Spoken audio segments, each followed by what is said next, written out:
पूरे पाली गांव में एक खबर ने हलचल मचाकर रख दी थी। किसी को यकीन नहीं हो रहा था कि सदियों से गांव के जिस नियम को तोड़ने की किसी ने हिम्मत नहीं दिखाई थी, उसे एक बंजारन ने चुनौती दी थी। गांव की सभी महिलाएं चौपाल पर इकट्ठा हो गई थी। भागती हुई आई एक औरत ने कहा, क्या बात है बहन, अचानक ये चौपाल किस लिए? हम भागते हुए आई हैं, जाने क्या हो गया? अरे वो गांव में जो बिन ब्याही बंजारन है ना, आज उसने 5वें बच्चे को जन्म दिया है। क्या? 5वां बच्चा, और वो भी बिना ब्याहे? बाप रे, बंजारन को डर नहीं लगता है क्या? डर लगता तो ये सब करती क्या? मुंह में घूंघट दबाए चलती तो बड़ा मटक मटक के है। ना जाने गांव के किस मर्द को अपने जाल में फंसा के ये सब कर रही है। पूरे गांव में बंजारन के 5वें बच्चे का शोर था। सब उस आदमी के बारे में जानने के लिए बेताब थे जिसके साथ बंजारन का संबंध होगा। मर्दों की भीड़ में से एक ने कहा, मानना पड़ेगा भैया, वो औरत है तो अप्सरा। अगर गांव के किसी मर्द का मन डोल गया तो कोई बड़ी बात नहीं है। हाँ भाई, कह तो तुम ठीक रहे हो, लेकिन वो जो भी मक्कार है जिसने हमारी परंपरा को तोड़ा है, आज वो आदमी और बंजारन दोनों बचेंगे नहीं, क्योंकि गांव में अब तक जब भी इस बड़े कुएं पर चौपाल लगा है, बड़े मालिक ने हमेशा कठोर फैसला ही लिया है। गांव से बीच में लगे विशाल बरगद के नीचे बड़े कुएं पर चौपाल लगी थी। गांव का बच्चा बच्चा इकट्ठा हुआ था, क्योंकि आज गांव का उसूल और परंपरा दांव पर लगी थी। तभी पाली गांव का सरपंच ठाकुर सज्जन सिंह चौपाल की ऊंची कुर्सी पर आकर बैठ गया। ठाकुर सज्जन सिंह ने इशारे से सबको बैठने को कहा और गुस्से में भारी आवाज में कहा, क्या रे मोहन, उस बंजारन के आशिक की कोई खोज खबर है कि नहीं? सरपंच ठाकुर का बायां हाथ मोहन फटाक से बोला, नहीं मालिक, वो बंजारन किसी का नाम ही नहीं लेती। तो जाओ और उसे घसीटते हुए यहाँ लेकर आओ, और हम आखिरी बार पूछेंगे कि किसके साथ उसने मुंह काला कर इन बच्चों को जना है। अगर नहीं बताया तो आज वो होगा जो 50 साल पहले हुआ था। जाओ, लेकर आओ उस कुलटा को। जी। इतना कहकर मोहन लोगों को लेकर जब बंजारन के झोपड़े में गया, तो उस वक्त वो बंजारन अपने चेहरे पर घूंघट डाले अपने 5वें बच्चे को, जो अभी 2 दिन का था, उसको दूध पिला रही थी, और बाकी के 4 बच्चे वहीं खेल रहे थे। बंजारन गांव में लोहे के सामान में धार लगाने का काम करती थी, इसलिए उसके झोपड़े में कई सारे धारदार हथियार भी पड़े थे। अचानक अपने घर इतने लोगों को देखकर बच्चे रोने लगे, और बंजारन जल्दी से अपना घूंघट संभाल बौखलाहट से बोली, मोहन भैया, आप फिर आ गए, और ये सब क्या है? एक अकेली औरत के घर में ऐसे कैसे घुस आए आप? मोहन हंसते हुए बोला, अच्छा, बहुत सारे नहीं, इसको एक बार में एक ही मर्द चाहिए मुंह काला करने के लिए। सुन, ये सती सावित्री का ढोंग छोड़ और चल चौपाल पर, मालिक ने बुलाया है। मैं कहीं नहीं जाऊंगी, मोहन ने गुस्से में कहा। रघु, इसके बाल पकड़ और ले चल चौपाल, तभी इस कुलटा का मुंह खुलेगा। रघु ने उसके बाल पकड़े और घसीटता हुआ बाहर ले आया। वो चीखती रही, विनती करती रही, लेकिन किसी को उस पर दया नहीं आई। उसके पीछे रोते बिलखते उसके बच्चे आए तो मोहन ने कहा, कैद कर दे इन्हें, पहले इनकी बदचलन माँ से तो निपट ले, फिर मालिक जैसा बोलेंगे वैसा करेंगे पिल्लों का। चलो।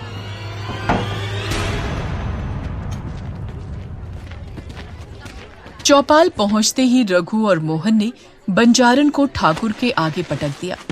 ठाकुर को बंजारन का आधा चेहरा ही दिख रहा था, और आधे चेहरे में हमेशा की तरह उसने घूंघट डाल रखा था। ठाकुर ने उसके माथे पर अपनी छड़ी टिकाते हुए कहा, तो तू नहीं बताएगी उस आदमी का नाम? देख, मैं आखिरी बार पूछ रहा हूं, हमारे एहसान का मान नहीं रखा तूने। हमने तुझ पर दया करके तुझे आसरा दिया, और तू हमारे गांव के मर्दों पर डोरे डाल रही है। बंजारन किसी तरह उठकर बैठती हुई बोली, मालिक, मैं आपके एहसान की कर्जदार हूं, इसीलिए आपसे झूठ नहीं बोल रही। मैंने किसी पर डोरे नहीं डाले। तू जानती है हमारी पाली परंपरा के बारे में।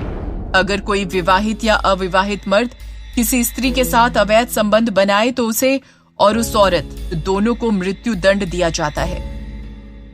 लेकिन उससे पहले इस घोर पाप के लिए उसे निर्वस्त्र पूरे गांव में घुमाया जाता है। फिर निर्वस्त्र इसी कुएं में जल समाधि दे दी जाती है और तब तक पत्थर मारा जाता है जब तक उसकी मौत नहीं हो जाती। इसलिए बोल रहा हूं, जो भी बात है बता दे। तू हमारे गांव की नहीं है तो हम तुझे न्याय देंगे और असली गुनहगार को सजा देंगे और तुझे तेरे बच्चों सहित जाने देंगे। बंजारन ने हाथ जोड़कर ना में गर्दन हिलाई तो ठाकुर गुस्से में बोला, इसका मतलब तू कहीं और से पाप लेकर आती है और यहाँ पैदा कर रही है ताकि हमारे गांव की पवित्रता नष्ट हो, और इसका एक ही दंड है। सज्जन सिंह के ऐसा बोलते ही बंजारन की आंखों में खौफ दिखने लगा। वो गिड़गिड़ाती हुई बोली, नहीं नहीं, ऐसा मत करो, ये अनर्थ मत करो, मेरी बात पर विश्वास करो। ठाकुर अपने आदमियों से बोला, रघु, हरिया, मोहन, पहले इसके नाखून को उखाड़ो, फिर इसके बाल काट लो और इसी बरगद के पेड़ में लटका दो। मोहन और उसके आदमी बंजारन पर झपट पड़े और उसके हाथ और पैर के सारे नाखून निकाल उखाड़ लिए। वो पूरी ताकत से चीखी लेकिन किसी ने उस पर दया नहीं दिखाई। उसके दोनों हाथ रस्सी से बंधे और कुएं के ऊपर वाली बरगद की डाल से बांध के उसे लटका दिया। ठाकुर ने बंजारन का पल्लू खींचते हुए कहा, तब देख लो आखिरी बार इसे। गांव वाले उसका पूरा चेहरा देखकर घबरा गए और कुछ औरतों को तो उल्टी सी आने लगी, क्योंकि बंजारन का आधा चेहरा भयानक तरीके से जला और घाव से भरा हुआ था, जिसे देखकर कोई भी उससे घृणा करे। गांव की औरतें आपस में बातें करने लगी। ये तो बाएं से देखो तो अप्सरा और दाएं से देखो तो चुड़ैल है। अब बंजारन दर्द से तड़पते हुए गुस्से से बोली, तुम सब के सब नामर्द हो ठाकुर। इस गांव के किसी मर्द में इतनी मर्दानगी नहीं है कि मेरी लालसा पूरी कर सके। इसका अंजाम अच्छा नहीं होगा। मेरा यकीन मानो, मैंने कोई नियम नहीं तोड़ा, मैं तो एक श्राप भोग रही हूं। ठाकुर बोला, कौन सा श्राप? दर्द से करा रही बंजारन ने कहा, सालों पहले मुझे एक सिद्ध पुरुष ने श्राप दिया था कि जो दर्द मैंने एक पिता के रूप में उन्हें दिया था, वही दर्द मुझे मां बनकर भोगना होगा, और जो मैंने उनके बच्चे के साथ किया था वही मुझे अपनी कोख से पैदा किए हुए बच्चे के साथ करना होगा, वो भी एक नहीं 11 बच्चों के साथ। तभी जाकर इस मानव रूपी संसार से मुक्ति मिलेगी। और इतना ही नहीं, उन्होंने मेरा आधा चेहरा इतना बदसूरत बना दिया कि इस चेहरे के कारण कामुक से कामुक आदमी भी मेरी तरफ कभी आकर्षित नहीं होगा। इतने भयानक श्राप से मैं बहुत डर गई। मैंने उनसे विनती की, उनके सामने भीख मांगी कि महाराज मुझे इस भयानक श्राप का तोड़ तो बताएं। इतना कहते कहते बंजारन की सांसें फूल गईं। पूरा गांव बंजारन की बात हैरानी से सुन रहा था। ठाकुर ने पूछा, तो क्या उपाय बताया? उसने फिर से एक लंबी सांस खींची और बोली, उन्होंने कहा मुझे पाली गांव जाना होगा, लेकिन आगे उन्होंने ये भी बताया कि इस गांव में कुंवारी औरतों के मर्दों के साथ शारीरिक संबंध बनाने की सजा उनके श्राप से भी भयानक है, और ये सब मेरी एक गलती की वजह से हुआ था, नहीं तो ऐसा कठोर श्राप मुझे कभी नहीं मिलता। ठाकुर ने आश्चर्य के साथ पूछा, कौन सी गलती? मुझसे ये मत पूछो ठाकुर, मैं ये नहीं बता सकती। ठाकुर ने चीखते हुए कहा, तो ये बता बच्चे कैसे पैदा किए? अकेले पैदा किए हैं, बिना किसी मर्द को छुए। ये सुनते ही गांव वाले हंसने लगे। सज्जन सिंह गरजते हुए बोला, अब तो शंका की कोई वजह ही नहीं है। इसे लगता है इसके इस आधे जले हुए चेहरे को देख हमें इस पर दया आएगी और ये इसका फायदा उठाते हुए किसी सिद्ध पुरुष के नाम की कहानी सुना के हमें बहका लेगी। अरे बनाओ इसकी जल समाधि। समाधि समाधि। सब समाधि चिल्लाने लगे और बंजारन की आवाज उस भीड़ में दब सी गई और सज्जन सिंह के लोग उस पेड़ से लटक रही बंजारन के कपड़े खींचने लगे। इस खींचातानी में उसके कपड़े जगह जगह से फट गए। ठाकुर गांव वालों को देखता हुआ बोला, जो भी पाली गांव का उसूल और नियम भूल गया हो वो अच्छी तरह से देख ले, उसका यही हाल होगा। सबने मिलकर बंजारन की साड़ी फाड़ डाली थी। अब दर्द से करा रही बंजारन के बदन पर ब्लाउज और पेटीकोट था। हाथ में मशाल लिए ठाकुर ने एक ही झटके में उसका ब्लाउज फाड़ा तो उसके पीठ पर बने निशान को देख उसकी आंखें फटी की फटी रह गईं। उसने आज से पहले इस निशान के बारे में सिर्फ सुना था, कभी उसे अपनी आंखों से देखा नहीं था। उसे यकीन नहीं हो रहा था ऐसा निशान वास्तव में हो सकता है।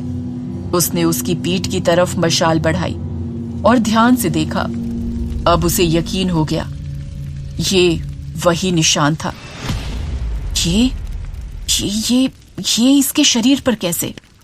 क्या हुआ मालिक, कौन से निशान की बात कर रहे हैं आप? ठाकुर के इशारे पर मोहन गौर से देखते हुए बोला, ये गोदना जैसा लगता है मालिक, लेकिन कुछ अलग है। आज से पहले कभी नहीं देखा ऐसा। क्या है ये?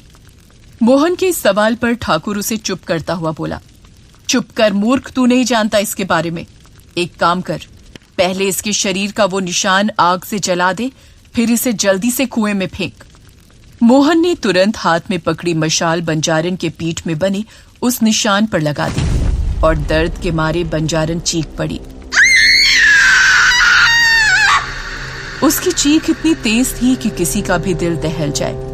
बंजारन ललकारते हुए बोली, ठाकुर, तूने सोई हुई शेरनी को जगाया है। अब देखना तेरे इस पाली गांव में ये शेरनी कैसे नरसंहार करती है और ये गांव जन्मों जन्मों तक इसकी सजा भुगतेगा।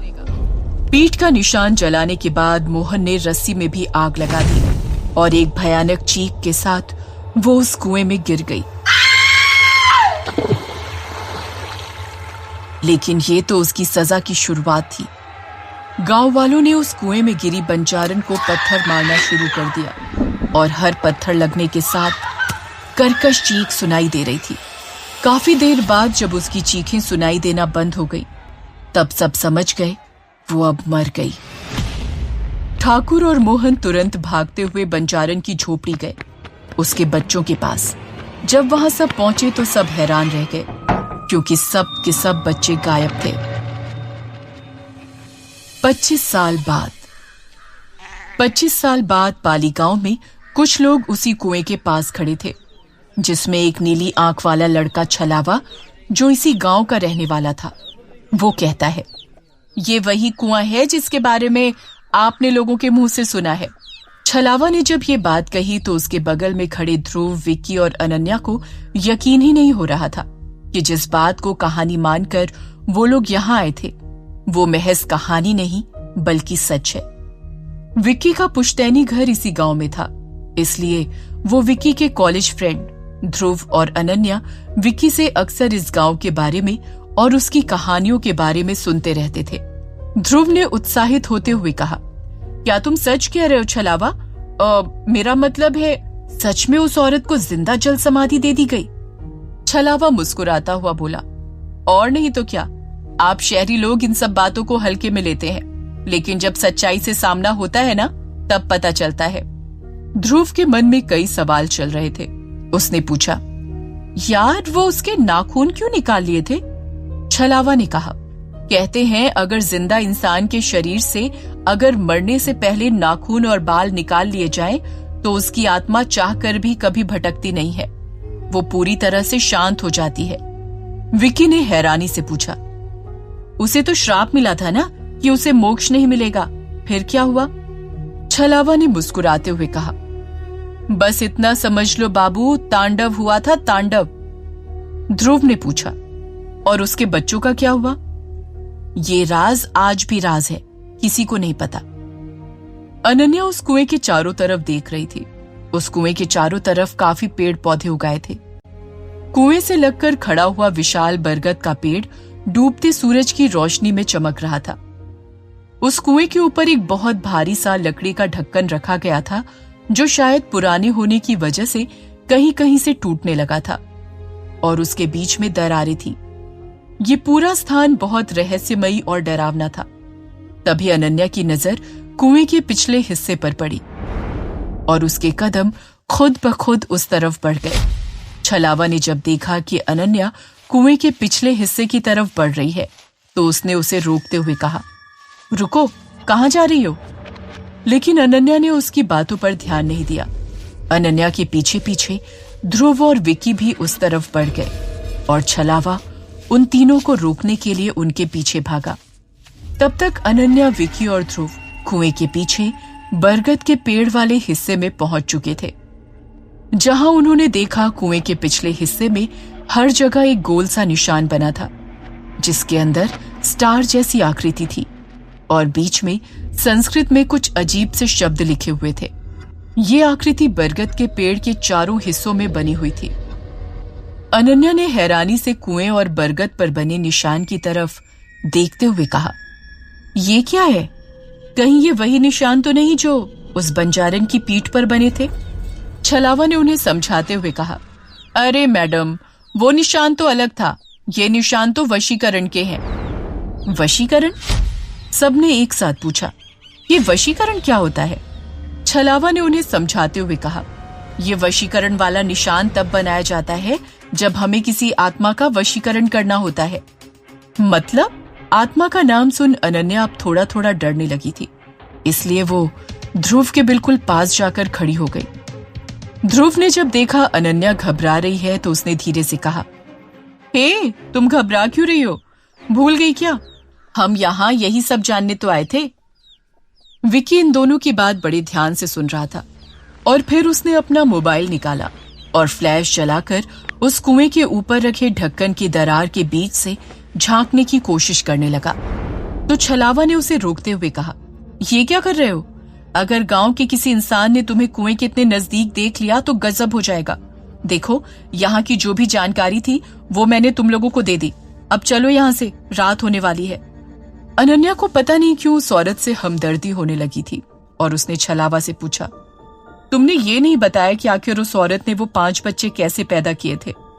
अनन्या के इस सवाल पर छलावा ने कुएं की तरफ देखते हुए कहा, गांव के लोग तो कहते हैं उसके नाजायज संबंध थे, लेकिन गांव के किसी मर्द में इतनी हिम्मत नहीं थी कि वो गांव का उसूल तोड़े।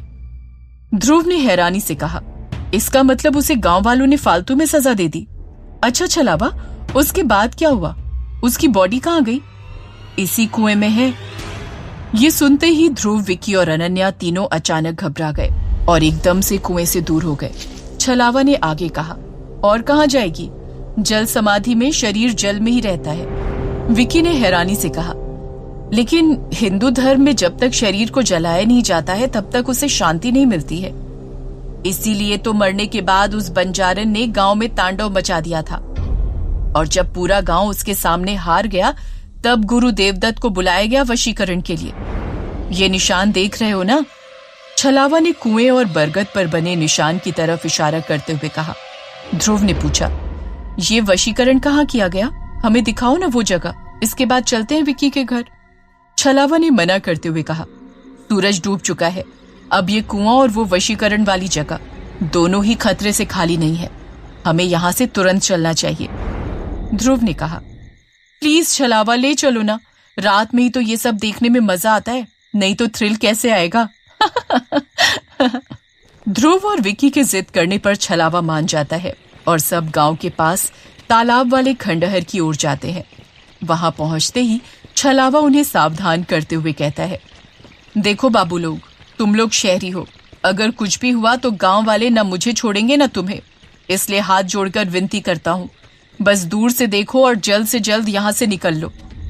अनन्या और छलावा बाहर ही खड़े रहते हैं। ध्रुव और विकी टूटे फूटे दरवाजे से उस खंडहर के जैसे ही अंदर जाते हैं, अंदर बहुत बड़ा सा हॉल था और छत खप्पर की बनी हुई थी।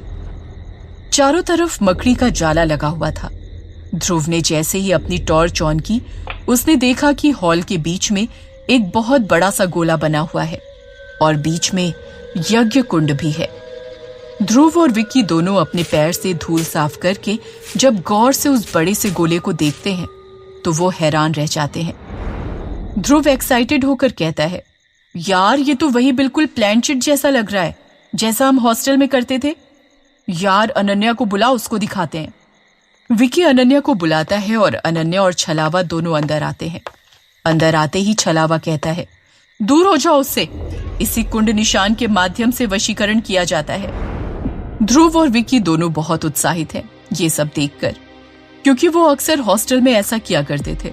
ध्रुव ने कहा, यार विकी, क्यों ना हम आज एक बार फिर से ट्राई करें जैसा हम हॉस्टल में करते थे। क्या कहती हो अनन्या? अनन्या थोड़ा घबरा जाती है और कहती है, तुम लोग पागल हो गए हो क्या? हम बस यहाँ ये सारी चीजें देखने आए थे, हमें इनके साथ कुछ करना नहीं है। प्लीज चलो यहाँ से। ध्रुव ने कहा, अनन्या, हम लोग ये सब पहले भी हॉस्टल में कर चुके हैं ना, तब हम लोग मजाक में करते थे। आज एक बार रियल में करके देखते हैं, क्या वाकई में ये सच होता है या फिर कहीं सुनाई बातें हैं। विकी भी बहुत एक्साइटेड होता है, लेकिन अनन्या और छलावा दोनों को मना करते हैं। छलावा कहता है, अरे ओ शहरी बाबू, ये कोई हंसी खेल की चीज नहीं है, ये वशीकरण है, वशीकरण।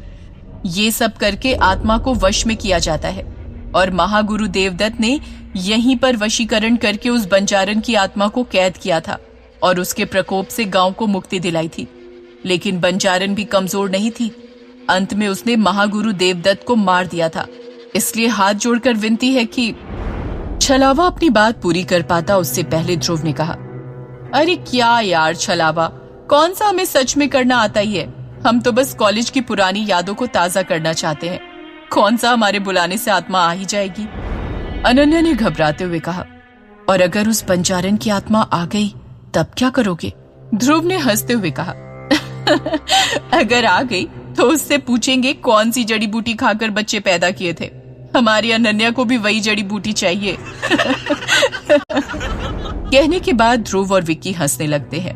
ध्रुव आगे कहता है, अरे डियर, हम बस कॉलेज की पुरानी यादों को ताजा कर रहे हैं और फोटो खींचेंगे बस, और कुछ नहीं। आ जाओ सब लोग, अपनी अपनी जगह पर खड़े हो जाओ। ध्रुव के ये कहते ही विक्की ने अपने बैग से कैंडल निकाली और बीच कुंड पर चारों तरफ जला दी, लेकिन उसमें से एक कैंडल को नहीं जलाता है। पहले तो छलावा मना कर रहा था, लेकिन ध्रुव और विक्की के बार बार कहने पर वो भी गोले में खड़ा हो गया। सबने आपस में एक दूसरे का हाथ पकड़ लिया और ध्रुव ने कहा, यार विक्की, वो मंत्र याद है ना? हे भटकती आत्मा, मेरे पास है तेरी मुक्ति का मार्ग, तू दे मेरा साथ, मैं दूंगा तेरा साथ। आ बुझे हुए दिए को जलाकर अपने आने का सबूत दे। विक्की ने कहा, हाँ याद है ना, और जब उसे भेजना हो तो कहेंगे, दिल से परमात्मा को याद कर, वो जरूर तुझे अपने पास बुलाएगा। जा और सारे कैंडल बुझाकर जाने का सबूत दे। सभी लोग हाथ पकड़कर खड़े हो जाते हैं और एक साथ आत्मा को बुलाने वाला मंत्र पढ़ते हैं, और जैसे ही आंखें खोलते हैं तो देखते हैं सारी की सारी कैंडल बुझ चुकी थी। पूरे कमरे में घनघोर अंधेरा छाया था।